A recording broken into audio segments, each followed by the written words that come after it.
আসসালামু আলাইকুম গাইস, তো কেমন আছো তোমরা সবাই? আই হোপ তোমরা অনেক বেশি ভালো আছো। সো চলে আসলো পার্ট 4। তো আসো গল্প শুরু করা যাক। মা হয়তো ভাবছিল যে সবকিছু ঠিক হয়ে গেছে, কিন্তু সে তো জানে না তার ছেলের অন্তরে সিরাতের প্রতি শুধুমাত্র ঘৃণার পাহাড় জমে আছে। যে পাহাড় আমাকে একদম চেপে ধরেছে, একটু শান্তিতে নিঃশ্বাস নিতে দিচ্ছে না। সিরাতের প্রতি আমার একটু অনুভূতি কাজ করলেও তার প্রতি ঘৃণা আমার একদমই কমেনি। তাকে দেখে যখনই মুগ্ধ হতাম, তার আচরণ যখনই আমাকে মুগ্ধ করত, ঠিক তখনই ঘন্টার মতো আমার কানে যেন বেজে উঠতো। কেউ যেন বলছে, সাজিদ তুই কিন্তু সিরাতের মায়ায় ডুবে যাচ্ছিস, তুই কিন্তু গলে যাচ্ছিস, তোর নরম হলে চলবে না। সিরাত কারো ফেলে যাওয়া জিনিস, কারো ব্যবহার করা জিনিস। সে কারো বউ ছিল, সে কারো সন্তান জন্ম দিয়েছে, তোকে ভুলে গেলে চলবে না। তোর তো কিছুতেই কমতি নেই, তাহলে তুই কেন অন্যের ফেলে যাওয়া জিনিস নিয়ে সংসার করবি? তুই কেন তোর ভালোবাসার মানুষকে ছেড়ে তার মায়ায় পড়বি? আমার 2 বছরের একটা রিলেশন ছিল। ছোটবেলায় বাবা হারানোর পরে মা নিজের সর্বোচ্চটুকু দিয়ে আমাকে মানুষ করেছে। আমার মা আমার বাবাকে হারিয়েছে তাদের বিয়ের 3 বছরের মাথায়। তাদেরও রিলেশনের বিয়ে ছিল। আমার বয়স যখন 1 বছর, তখন তিনি আমাদেরকে ছেড়ে চলে যান। চাইলে আমার মা আমাকে মায়ের আদর থেকে বঞ্চিত করে তার নিজের স্বার্থে অন্য কাউকে বিয়ে করে সংসার করতে পারত, কিন্তু সে আমার ভবিষ্যতের কথা চিন্তা করে এত বড় একটা স্যাক্রিফাইস করেছে। এজন্য ছোটবেলা থেকে আজ পর্যন্ত মায়ের সেই স্যাক্রিফাইসের কথা চিন্তা করে তার কোনো কথার অবাধ্য হয়নি। এজন্য সে তার বান্ধবীর বিধবা মেয়ের সঙ্গে আমার বিয়ে ঠিক করলেও আমি বাধা দিতে পারিনি। তবে আমি জানি আমার মনে অন্য কেউ আছে।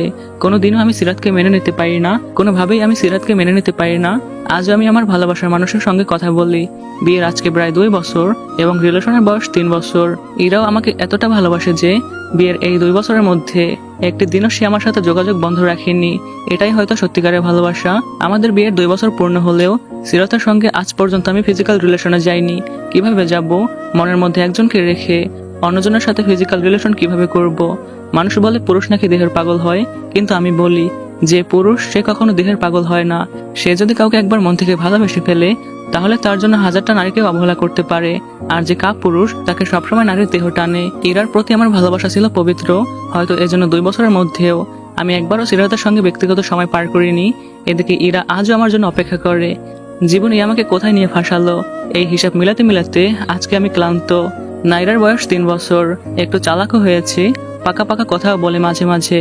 আমাকে বাবা বলেই ডাকে এখন। প্রথম যেদিন বাবা ডাকটি শুনেছিলাম, বাবা ডাকটা সূচের মতো শরীরে যেন ঢুকছিল। এরপর নাইরার নরম কণ্ঠে বাবা ডাকটা শুনতে শুনতে এখন অভ্যস্ত হয়ে গেছি।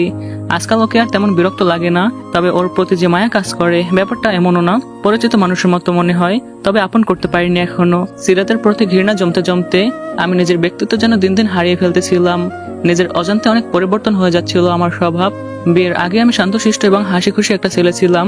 কারোর সাথে কোনো ঝামেলা ছিল না, এমনকি কারোর সাথে উচ্চকণ্ঠে কথা বলতাম না। এক কথায় একটা ছেলেকে 10-এ 10 দেওয়ার জন্য যেসব গুণ থাকা দরকার সবকিছু আমার মধ্যে ছিল। কিন্তু বিয়ের পর প্রতিনিয়ত আমি নিজেকে হারিয়ে ফেলতেছিলাম। গাইস, তোমাদেরকে বিরক্ত করার জন্য দুঃখিত। আমার কোনো ফেসবুক পেজ নাই।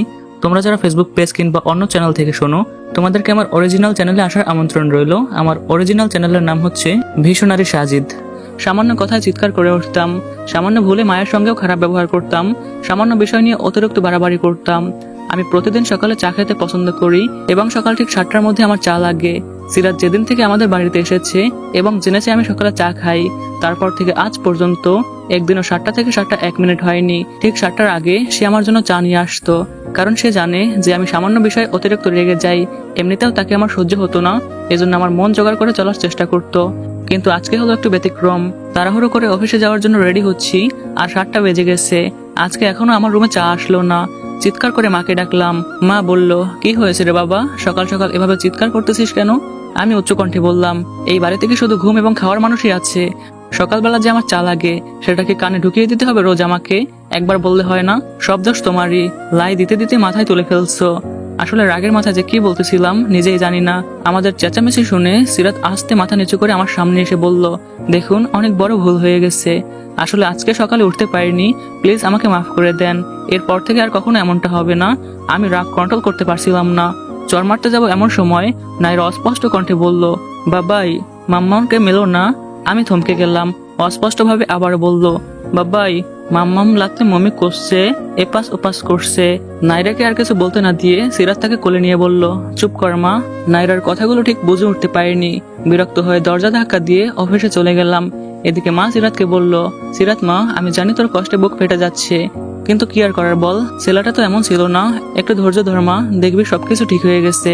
সিরাত মনে মনে বলল, ধৈর্য ধরতে ধরতে আজকে 2 বছর। ঠিক হলে এতদিনে হতো।